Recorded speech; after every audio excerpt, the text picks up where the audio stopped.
My friend, today, I will tell you how 3 scientists captured a phantom, a quantum effect that no one had ever seen in the great world of matter, and forced it to work.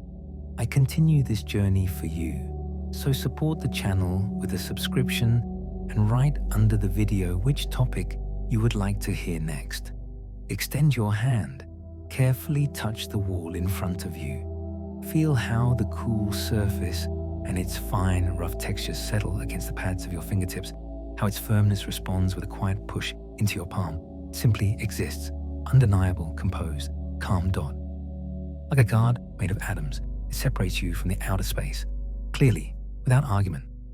Now slowly take a glass goblet from the table. Allow the glass to glide between your fingers. Feel its smoothness, its chill, its balanced weight. An object that occupies one single place in space.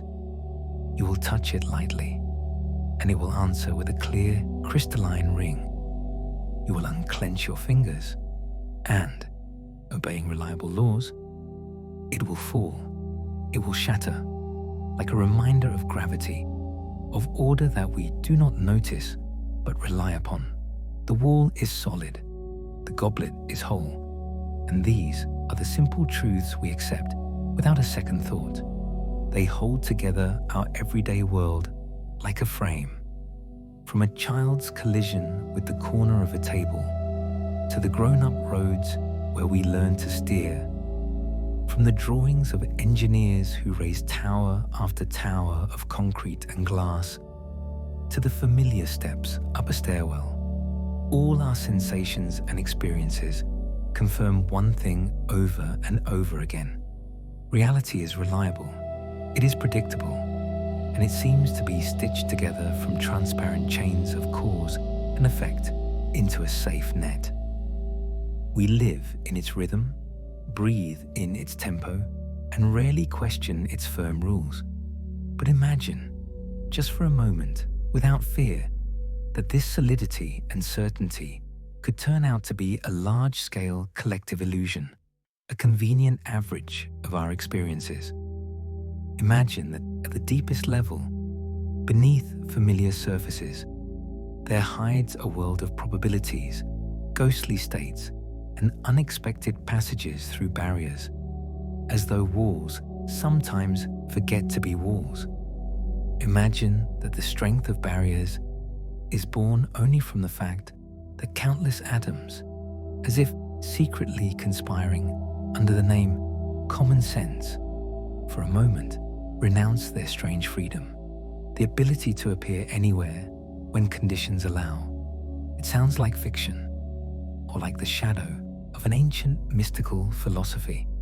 And yet yesterday, the 7th of October of the year 2025, the Royal Swedish Academy of Sciences awarded the Nobel Prize in Physics to 3 people: John Clark, Michael Deverett, John Martinez, who carefully pulled this insane assumption down from the chalkboard of equations into our daily world.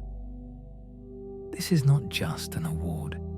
It is a quiet but final confirmation of a discovery that shifts the foundations of our beliefs, the coronation of a revolution that has been maturing for decades.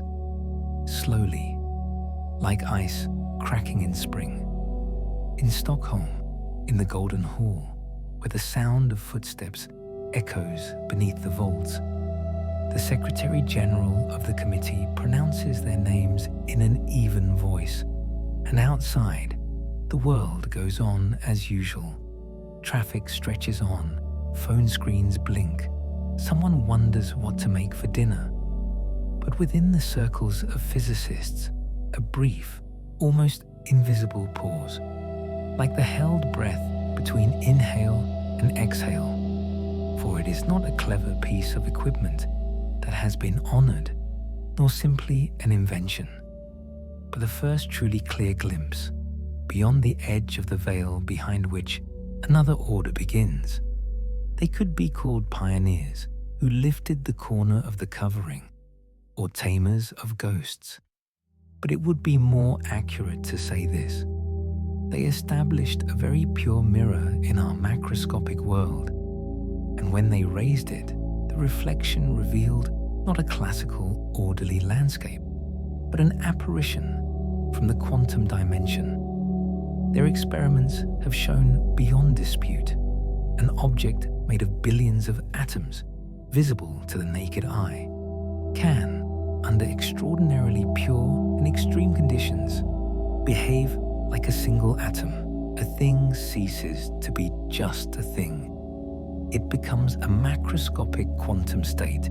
It seems to turn away from Newton's laws and listens instead to Schrödinger's call. One only needs to push the world to the edge of silence, to cool it, isolate it, cut off the whisper of surrounding noise, and familiar reality begins to play, delicately, like a faint laugh in the dark dot. Tonight we are not merely honoring a Nobel Prize. We are witnessing a polite uprising in the history of ideas, the slow invasion of quantum rules, once believed to belong solely to the microworld, into our familiar scale. First, we will draw near to the invisible boundary between the normal and the strange, to the universal warden known as decoherence. It uses omnipresent noise to drive quantum ghosts back into their microscopic cage.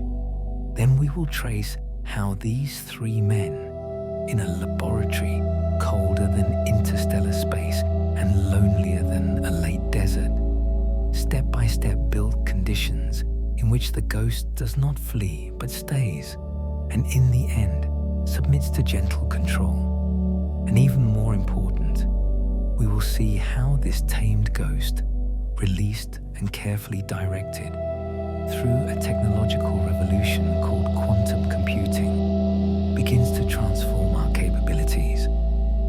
Imagine a machine whose capacity for calculation exceeds the number of grains of sand on all the shores of Earth.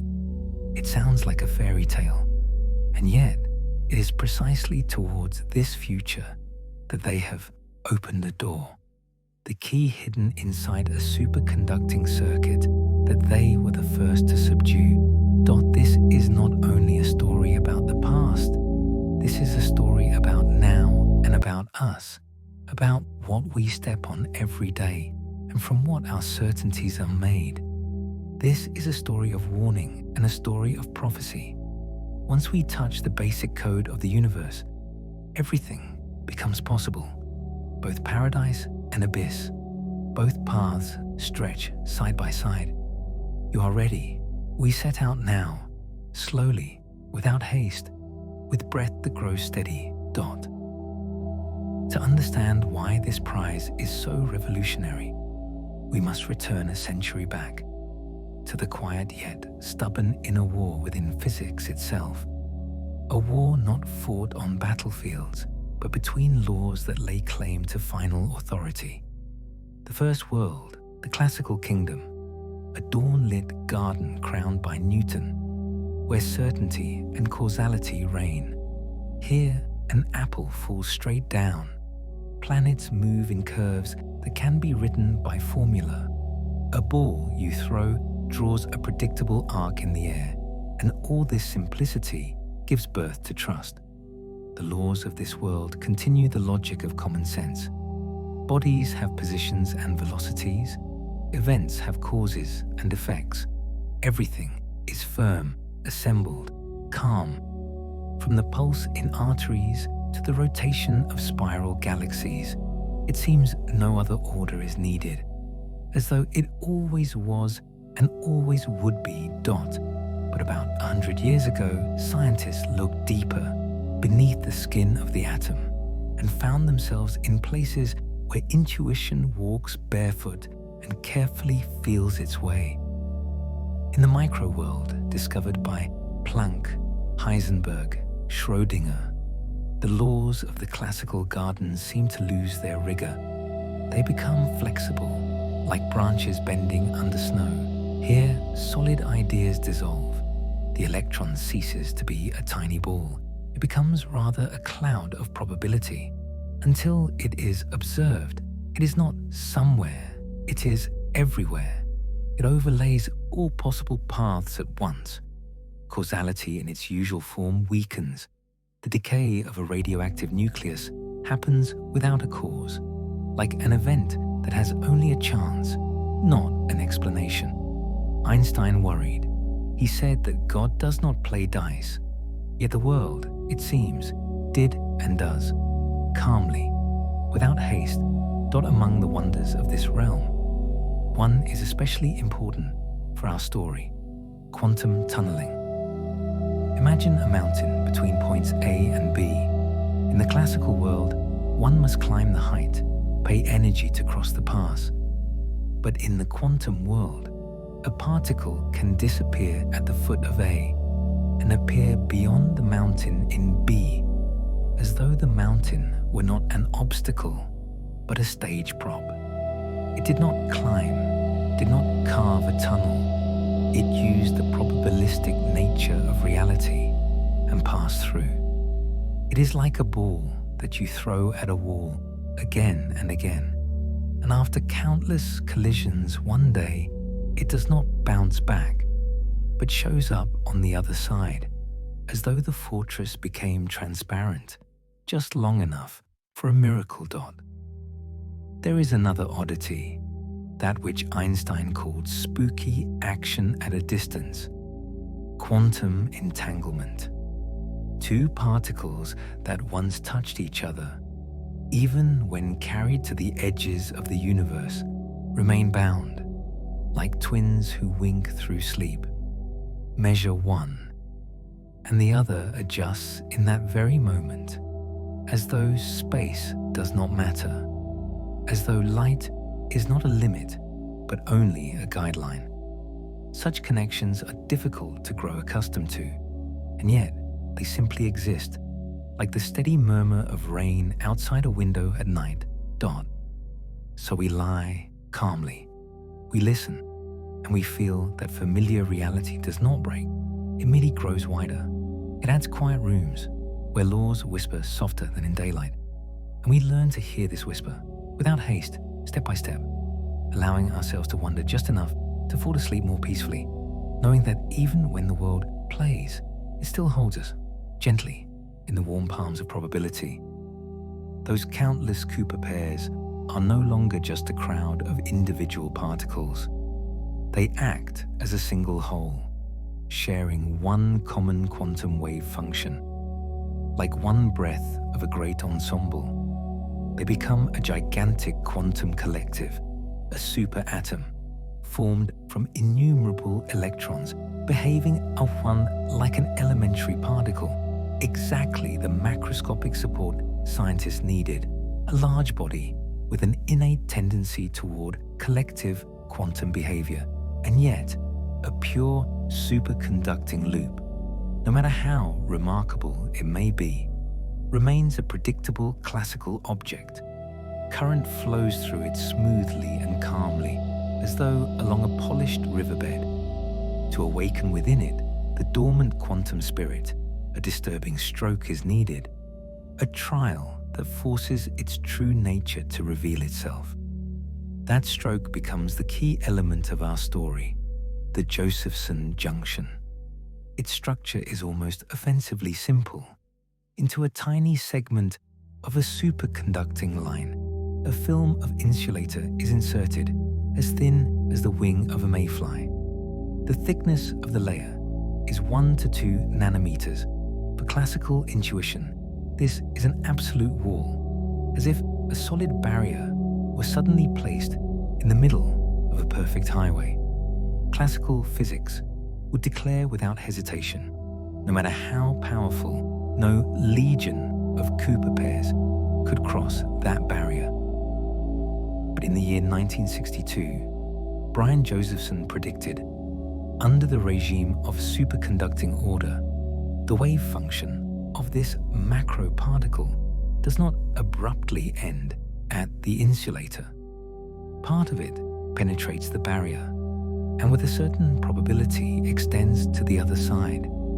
And that means, without any applied voltage, through what the classical world forbids, current can flow, without losses, without pushing, purely because a quantum wave refuses to recognize a barrier as absolute.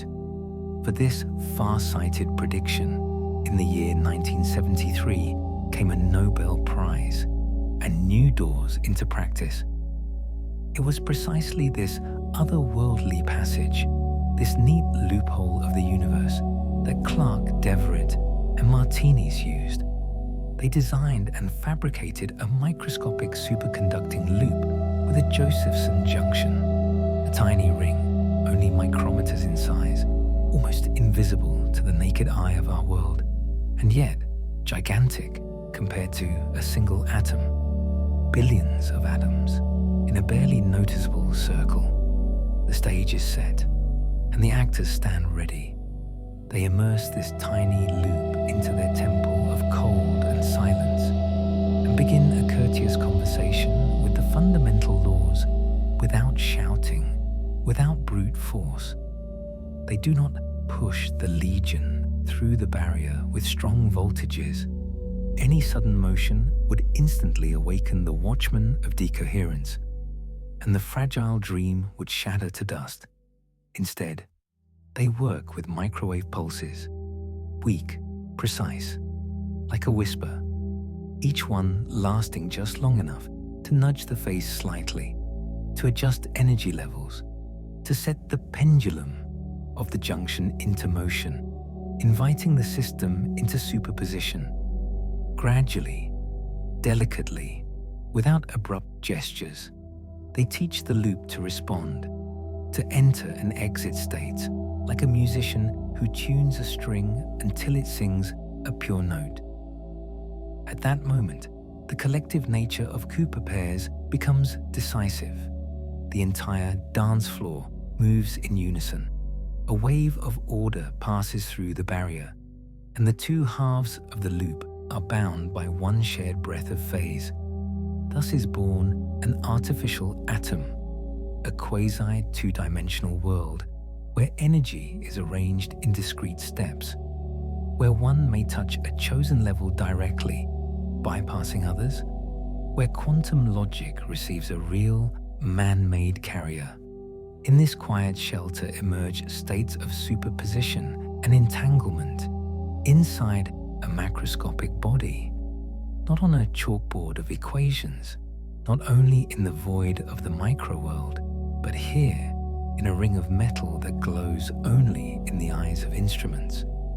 To classical intellect, this seems like a paradox. The barrier stands, after all. A wall is a wall, but the quantum wave does not ask permission from the bricks. It flows wherever the subtle mathematics of potential allows. And if there is enough cold, enough darkness, and enough silence around it, the wave does not collapse. It is not smeared by noise. And then a macroscopic object for a moment adopts the manners of a lone atom. Current without voltage, resonances without loss, control of phase, as though directing a half tone in a melody. All this appears not as a trick, but as a law, provided one simply creates the right conditions. Then, even more gently, when the pulses synchronize with the natural frequencies of the artificial atom, the loop begins to respond predictably, like a pendulum swinging to a chosen rhythm. Pi and p/2 pulses appear, rotations on the Bloch sphere. You steer the state between zeros and ones, and between them, you hold a subtle half-shadow interval of superposition. That is where quantum power resides. All this happens beneath a dome of silence, where every stray photon, every foreign beat, could ruin the pattern. Therefore, the microwave control is refined to hundredths, to thousandths, to a single breath dot. Such is the tight knot of our story. The Josephson junction makes the invisible path visible, and into that path the scientists lay rhythm, teaching the system to sing the desired note. From here, the road leads toward qubits, toward logical operations, towards complex interferences in which computation is a drawing of waves that strengthen one another or fade, not by force, but by form, not by pressure, but by harmony. And if one listens carefully, one hears how the noise of the world recedes, how the super atom holds the note, and how the microscopic whisper of the junction changes our macroscopic day, quietly, gently, without haste. Imagine you are trying to awaken a sleeping giant, yet you have no right to make even a single sound. You cannot push him. You cannot call him by name. All that remains is breath, exceptionally gentle, tuned to a precisely chosen frequency, so that it lightly brushes the right spot and lets him turn on his own. This is exactly how scientists act upon the system. Their microwave pulses contain precisely the amount of energy that matches the transition of our macro atom from one quantum level to another. No more, no less, like a musical note falling perfectly into resonance. The result is one of the most astonishing scenes in the chronicle of physics. When they apply a minuscule control current for a long stretch of time, nothing passes through the Josephson junction. The current is zero, the voltage is zero. An entire quantum legion is halted on one side of the barrier, disciplined, like a perfectly behaved classical object. Yet if they continue to pump the system with microwaves, or sometimes simply wait patiently, a quiet miracle occurs. Suddenly, the needle of the instrument jolts, a measurable voltage appears in the circuit, the flow comes alive. The legion of Cooper pairs, as a single body, instantly finds itself on the other side of the barrier. Macroscopic tunneling, until recently merely an idea from a textbook, is recorded for the first time in a human-made object visible to the naked eye, cleanly, without ambiguity. The silence of the laboratory cracks with the squeal of instruments and restrained shouts. They have done it. They have carved a neat window into the invisible wall between two worlds, and a ghost from the quantum realm has revealed itself in our world for a fleeting moment. But the story does not end with the effect. It was necessary to prove that this was truly a quantum phenomenon, not a whim of classical noise, and the test speaks clearly. Tunneling becomes dramatically more probable only when the energy of the microwaves equals the difference between two specific quantum levels of the system. This means that in a gigantic loop made of billions of atoms, the total energy is quantized. There exist only certain steps on which the system may stand, and absolutely no platform in between, exactly as theory predicts for a lone atom. After this, all doubt dissolves. A small superconducting loop, submerged in extremely pure conditions, behaves according to the strange yet consistent rules of quantum mechanics. It tunnels. Its energy is discrete. It may be placed into a superposition of past and not past, forming a state similar to a macroscopic cat that should not be awakened by a sharp word. Clark, Deverett, and Martinis, together with colleagues all over the world, accomplished the unbelievable after decades of trial and error. They did not invent new laws. They simply demonstrated with impeccable experimental mastery and refined theoretical intuition that the known laws are far stranger than our boldest imagination. For the quantum ghost that had wandered the microworld for a century, they built a macroscopic cage and almost immediately understood that this cage was more like a translator, an interface that allows one to communicate with the ghost, to give it commands, and to harness its power for good use. They proved the principle, and at the same time, without realizing it at first, they forged a key. the door of a great technological revolution opened a crack. The ghost would soon leave the laboratory under a new name. It would become the quantum bit, and the revolution it carries is called quantum computing. The boldest escape from prison in the history of physics had a real purpose, not simply to prove that the escape was possible, but to turn the strongest prisoner into an ally. In myths, when a hero retrieves a magic lamp from a cave, his first wish is always something simple: bread, a roof, safety. The same happened here.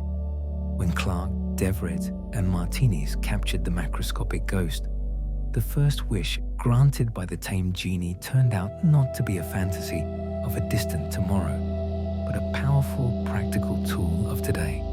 Almost a direct side product of their fundamental research was an instrument of unheard of precision, the first attempt to turn a phantom into a measuring device.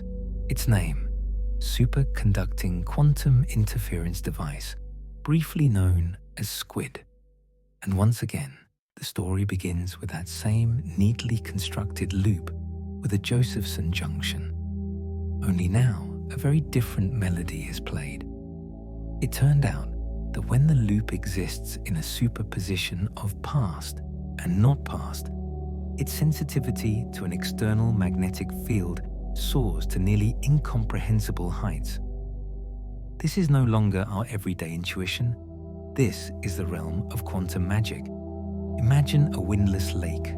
The water is smooth like a mirror, and somewhere far away the wing of a dragonfly touches the surface.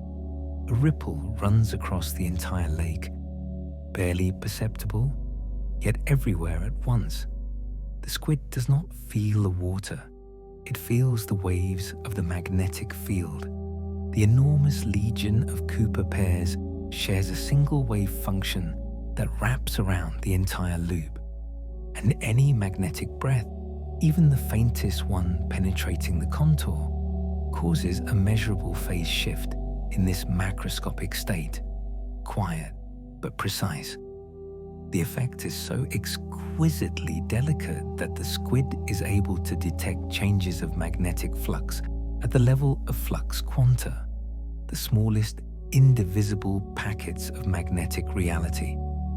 If one imagines the Earth's magnetic field as an ocean, then the squid can detect the appearance or disappearance of a single molecule of water. Its sensitivity is comparable to catching a faint magnetic disturbance from the surface of the moon, caused by a coin flipping on Earth. Unbelievable, yet fully within the reach of equations and instruments. Humanity has never possessed such a sixth sense before, and the first wish from the lamp immediately went to work, entering new fields and bringing breakthroughs. In medicine, the squid opens a window without glass, directly into the human brain. Every thought, every spark of memory, every emotional shift is accompanied by tiny electrical impulses between neurons, and these impulses generate extremely weak magnetic fields. Before the squid, these fields of thought were so faint that they could not be detected. They drowned in the electromagnetic noise of the surrounding world. The mission of Martinis was crystal clear: to transform a single laboratory-proven qubit into a stable, scalable system, into a quantum computational instrument where dozens and hundreds of elements work in harmony, without failures, without hysteria. Only 5 years passed, and in the month of October of the year 2019, the team of Martinis issued a loud challenge to the world. In the journal Nature, an article appeared. Their processor of 53 qubits, named Sycamore, completed a specially designed task in approximately 200 seconds, while, according to their estimate, the most powerful supercomputer of that time, Summit, would have required nearly 10,000 years. Thus the term quantum advantage was born, along with all of its controversies. international business machines immediately objected, claiming that the task could be performed in a few days rather than millennia. Yet the symbolic meaning could no longer be erased. For the first time in history, a quantum device demonstrated the potential to surpass classical machines in a specific field, even if on an artificially constructed task. It was like the first flight of the Wright brothers, 12 seconds, several dozen meters. But after it, no one argued again whether heavier-than-air machines could fly. They could. The shot of the starting pistol had sounded, and the quantum race ignited in earnest.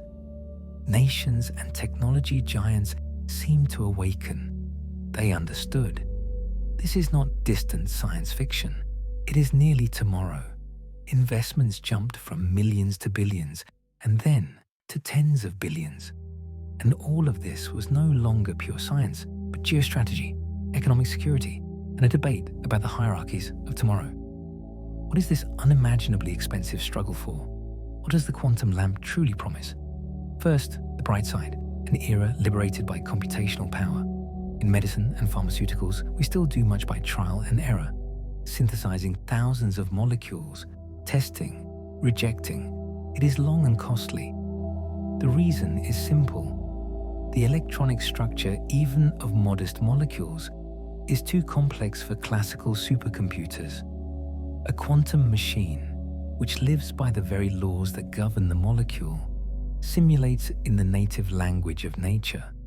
A sufficiently powerful quantum computer will be able to model from first principles the interaction of drugs with the proteins of the human body, to design on the atomic level more refined medicines, personalized and targeted against cancer, against Alzheimer's disease, even against aging itself. It sounds bold, yet the chain of reasoning remains calm. In materials science and energy, the ancient dream of room temperature superconductivity could transform global energy, allowing the transmission of current without losses, accelerating maglev trains, making tomography systems more precise. Yet the microscopic nature of superconductivity is elusive. Classical methods are often powerless, while quantum simulation promises to uncover the required phases of matter, not by chance, but by design. The same applies to catalysis, cheaper synthesis of ammonia from atmospheric nitrogen, fertilizers without unnecessary carbon emissions, the conditions to feed the world, and for carbon capture, smarter sorbents capable of binding carbon dioxide more efficiently. In finance and logistics lie convex and non-convex optimization problems, where the number of possible configurations grows exponentially. Classical algorithms often deliver acceptable solutions, but not the best. Quantum approaches can survey enormous landscapes of possibilities at once, discovering global optima, and this translates into trillions of dollars of efficiency in the real economy, not as slogans, but in truck routes, airline schedules, and investment portfolios. But as in every old tale, the lamp has a shadow side. The nearest threat is crypto day. Today's digital civilization, from bank transfers and online commerce to government communication, rests on the hardness of specific mathematical problems, in particular, the factorization of large numbers, the foundation of the Rivest-Shamir-Adleman algorithm. For classical machines, factoring a 2048-bit key is practically an eternity. Yet in the year 1994, Peter Shaw revealed an algorithm by which a sufficiently large quantum computer would solve this in hours or even minutes. As soon as the first truly fault-tolerant machine appears, capable of running Shaw's algorithm at the necessary scale, Today's public key systems will lose meaning. Banks will become vulnerable. State secrets will be laid bare. Trust in the internet will fracture. This is not panic. This is standard knowledge among cryptographers and security agencies, and thus the world already races ahead, developing post-quantum cryptography. New shields against new swords. There is also a deeper tension, the union of quantum computing with another powerful force, artificial intelligence. Modern deep artificial intelligence relies on computational muscle and often crashes into its limits head-on. Quantum variants of machine learning promise higher dimensional feature spaces, new optimization regimes, accelerated training, and therefore a faster path to systems of general intelligence. Quantum accelerated artificial intelligence may learn and evolve at speeds we can scarcely imagine. There lies enormous hope and very real fear, for something far more intelligent than us may also be far less controllable. Thus, watching the race, we see not only progress, we see a crossroads for civilization. Our lottery ticket, the announcement of the Nobel Prize, may be exchanged either for a golden age of solutions or for a ticket toward digital anarchy. Clark, Deverett, and Martinez, three researchers who resemble accidental heroes of myth, only wished to peek through the crack between two worlds. Yet the genie they released proved stronger than they expected. A new myth begins, not with fanfares, nor with pompous speeches. It is born in the cold interiors of dilution refrigerators, in microchips with golden tracks and thin metallic lines, where humans learn to write programs in the language spoken by the universe itself, to command ghosts made of probability and superposition. The announcement of the Nobel Prize is more a prologue, a quiet introduction to a great contest. It tells the world the myth has returned, only this time the magic is disciplined physics, and all of us, whether we notice it or not, are already inside the current, moving toward a future that smells of boundless possibility and no less immense risk. Meanwhile, the race goes on, day and night, in laboratories across the world. Martinez did not stop at the foundation. He carried the idea into engineering, and his decision in the year 2014 became a marker of the transition from academia to industry. Since then, the goal has not changed. Stability, scalability, the coordinated work of hundreds of qubits and then thousands, and all of them must behave like a single choir, holding pitch despite the whisper of noise.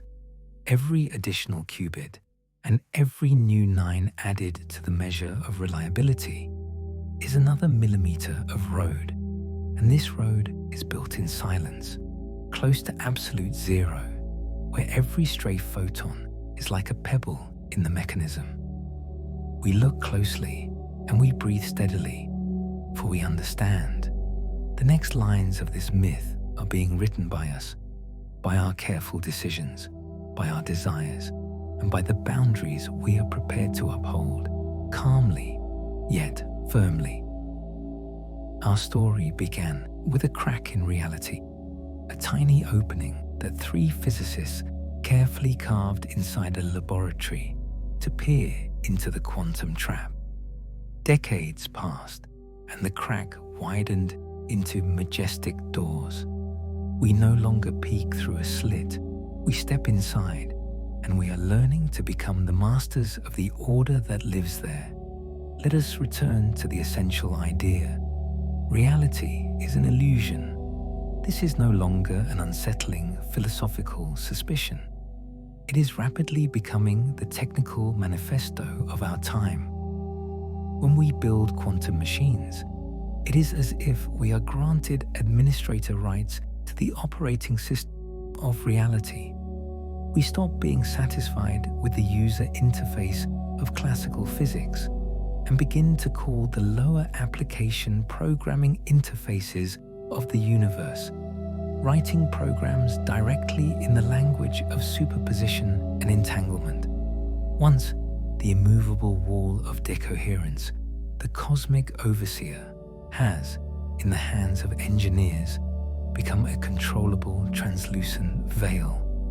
We have learned to weave absolute silence to protect quantum sleep and awaken it with precise microwave whispers, to guide without frightening. We are becoming directors of this macroscopic mirage, quiet, attentive, cautious. Friedrich Nietzsche once warned, "Whoever fights monsters should beware not to become a monster. When you stare into the abyss stares back." In the quantum age, that saying gains unexpected concreteness when we learn to touch the very rules of the game. How are we different from the gods of myth when our machines think not in the linear logic of 0 and 1, but are immersed in an ocean of probabilities? Are we building a powerful instrument, or are we gestating a consciousness that will think and dream in the language of the universe? A consciousness we may not understand. So we return to the question that echoes through the quiet cosmic darkness, the great filter. Does a technological civilization die from its own uncontrolled creativity? Are quantum computations that sword of Damocles hanging over the heads of intelligent species an explanation for the cosmic silence? Perhaps every culture reaches our threshold and must make a final choice between becoming a god or being replaced by a creature it has released itself. Might the final wish from our lamp turn out to be the desire to create someone more perfect than the one who wishes? These are no longer empty arguments. Line by line, these questions are being written into the future, into code written at Google international business machines and hundreds of laboratories across the world. Yet, when we feel the skin chill from the possibilities of the abyss, it is worth turning the gaze inward toward the atoms of which we are made. Perhaps the answer, deeper and brighter, has been within us the whole time. The three laureates may not have summoned an external spirit from the micro-world. They simply polished a mirror so purely that for the first time we saw ourselves as we truly are. We are quantum beings. Every neural impulse in your brain is a flow of electrons, and every electron is undoubtedly a quantum ghost. Every photon captured by your eyes is simultaneously a wave and a particle. Even the stability of the double helix of deoxyribonucleic acid depends on quantum tunneling of protons between bonds. We are not classical people from a classical kingdom.